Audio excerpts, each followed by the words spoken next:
আমি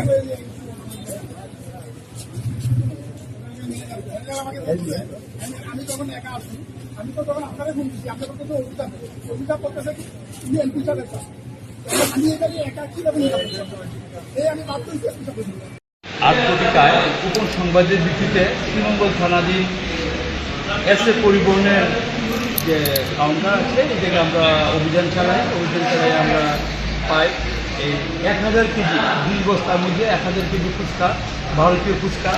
তারপরে আছে মোল্ড সিগারেট আছে 18,800 টাকা, আর পেট্রোল সিগারেট আছে এই 30,000 টাকা,